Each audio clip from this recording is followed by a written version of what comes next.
Struggling for the Common Good is probably one of the most important songs that I've ever written because it has pushed me and challenged me to take huge leaps forward way before I was ready to do so. Back around 2012, I began recording with a few friends in North Carolina and just a few cover songs that we liked.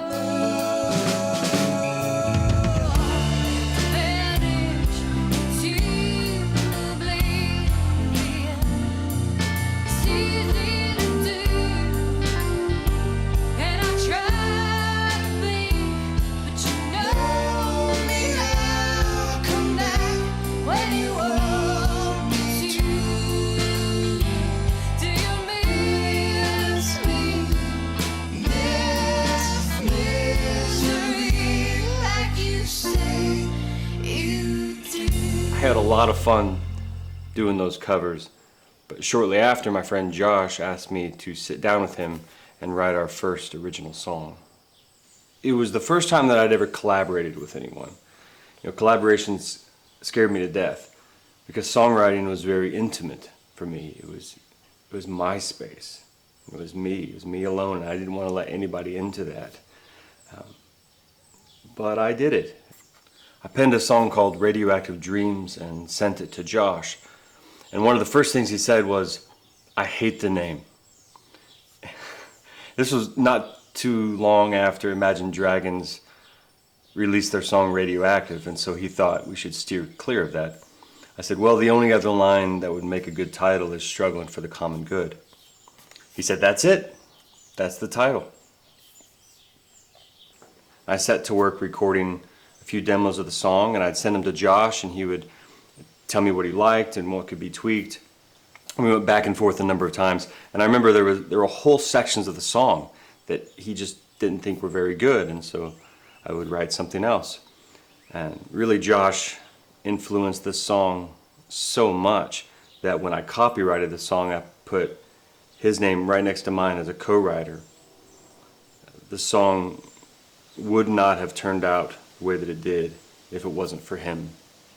As soon as the demo phase was over, Josh wanted to lay it down, and I remember I was like, no, let's let this thing rest. Let's let it breathe for a little while before we encase it in time forever. But he disagreed, and without him pushing, I don't think we ever would have recorded that song. I had recorded songs I had written in the past, but this was different. I wasn't in control here. I was giving the producing role over to other people, and it was both frightening and exhilarating. Josh, myself, Chrissy McCree, Colin Neal, we all went into Bright Light Recording Studio in Fayetteville, North Carolina to lay down our parts, and I felt really good about the way the evening went. The song ended up being put up for a Carolina Music Award. And I remember going up to Raleigh that night and sitting in the audience, waiting for our name to be called. Yeah, we lost. But they did put us on their compilation CD, which was some nice exposure. We never got a chance to play the song live before we disbanded. Eventually I added it to my acoustic set, but it really doesn't do the song justice. After a few years, I wanted to revisit the song. I had some ideas of how to make it even better, but I knew that I couldn't do it on my own. I was going to need help. So I contacted a friend of mine named Michael Palmquist in Springfield, Missouri. I was actually one of Michael's guitar instructors when he was a young boy, and of course now he's a grown man with his own studio. He runs Spire Audio, which is becoming really one of the premier studios in Southwest Missouri. I knew that what I had was good stuff, but I needed a little something extra to make it great, and I was hoping that Michael could add that. Over the years, my view of collaboration has become much more positive than it was before, and so this time I wasn't apprehensive. No, I looked forward to it. I looked forward to working with someone again. And the first time we met, I played the song for him off of Spotify, and he instantly had some ideas of how to make it better. The first thing Michael wanted to do was bring in a drummer named Chase Henke.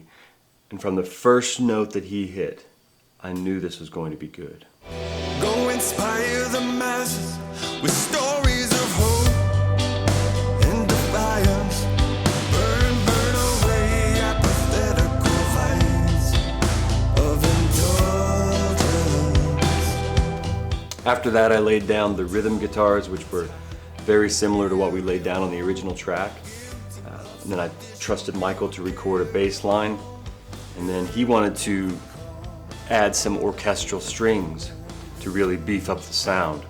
And what he was able to do with strings really just, it blew me away. There are two particular moments in the song that are instrumental, and that when he added those strings into it, it just brought it up to a whole new level.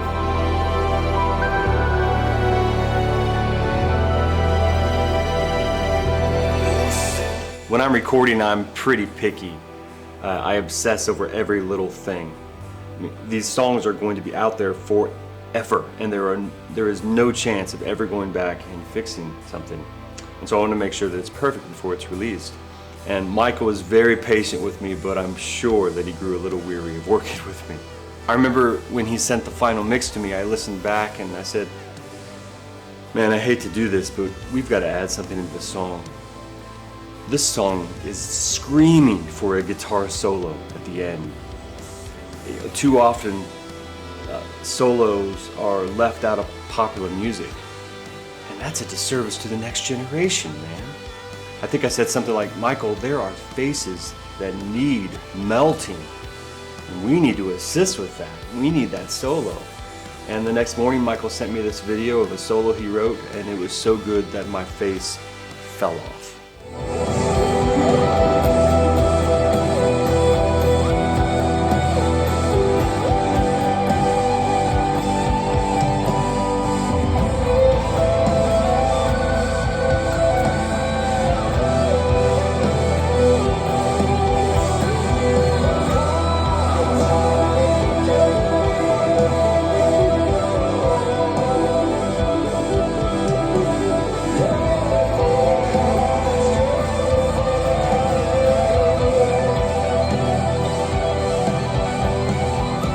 That solo was something that I never would have been able to write. So again, collaboration made this song even better.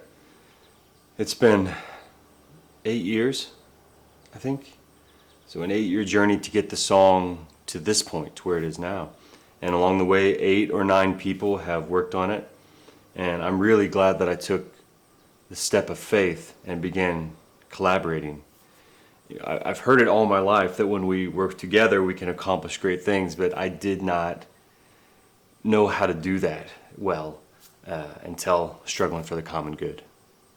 It's almost fitting that this was the year that I decided to redo this song.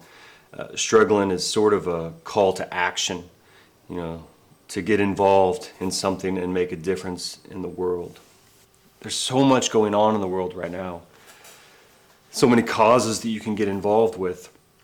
Now for me, my cause is Christ. There is nothing more important than Jesus in my life, and the hope that I have and the peace that I have that comes from knowing Him is the greatest thing in the world, and I want to tell others about that. But that may not be your cause.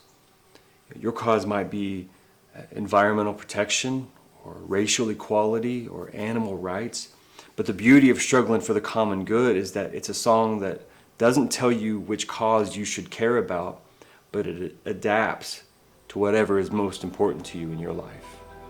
And because of that, I hope this song really speaks to a lot of people and becomes an anthem for those who want to change the world for the better.